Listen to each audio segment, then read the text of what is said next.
আমি মসজিদে অনেকে দেখেছি পায়জামা যে পরছেন টাকনু গিরার নিচে গেছে গিয়া 3টা গুনাহ করলে আল্লাহ তাআলা তার দিকে কাল কিয়ামতের ময়দানে তাকাবে না। গুনাহগুলো বান্দার কাছে সহজ, আল্লাহর কাছে ঘৃণিত।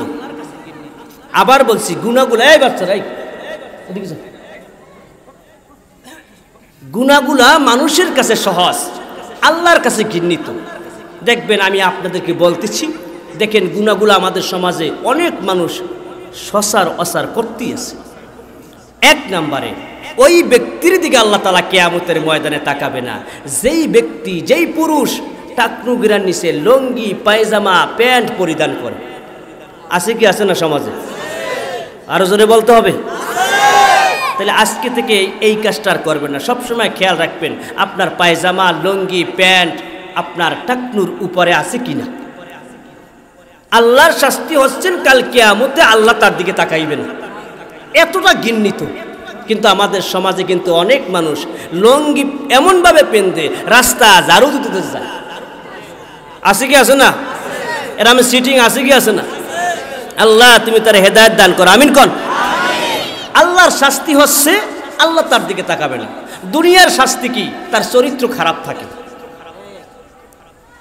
দুনিয়ার শাস্তি হচ্ছে তার চরিত্র খারাপ থাকে। 3 নাম্বার শাস্তি হচ্ছে তার বরকত তার সংসারের মধ্যে দেখা দেবে না, শুধু অশান্তি থাকবে। আল্লাহ তাআলা জানে আমাদেরকে টাকনু গিরার উপরে লুঙ্গি প্যান্ট পায়জামা পরার তৌফিক দান করে, আমিন বলেন। মনে থাকবে তো ইনশাআল্লাহ। 2 নাম্বার ঘৃণিত কারা? যেই ব্যক্তি কসম করে মাল বিক্রি করে। আছে না? আমার ডিম গুনা নেন ভালো, ডিমের মধ্যে তো বাওয়া হইতে পারে, কথা কন না কেন? গরুতে দুধ হয় 1 কেজি, কয় 3 কেজি, যদি বেচে 50,000 টাকা, গাইল খায় 2 লাখ টাকা, কথা কন না কেন আপনারা? তাহলে মিথ্যা কথা বলে কসম করে মাল বিক্রি করা যাবে না। এই ব্যক্তির দিকেও আল্লাহ তাআলা কিয়ামতের ময়দানে তাকাবে। 3 উপকার করে খোটা দানকারী ব্যক্তি। আছে না সমাজে? উপকার করে কি কয়? আমার টাকা নইলে তোর সংসার চলতে না, আমার টাকা নইলে তোর মায়ের বিয়ে দেওয়া হইতো না, হয় কি? বলে কি বলে না? উপকার করার তৌফিক দান করলেন কি? আরো জোরে বলতে হবে।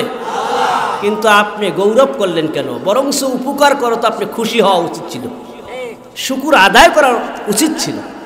আল্লাহ তাআলা জানে আমাদেরকে এই রোগগুলা থেকে হেফাজত করেন, সকলে বলেন আমিন।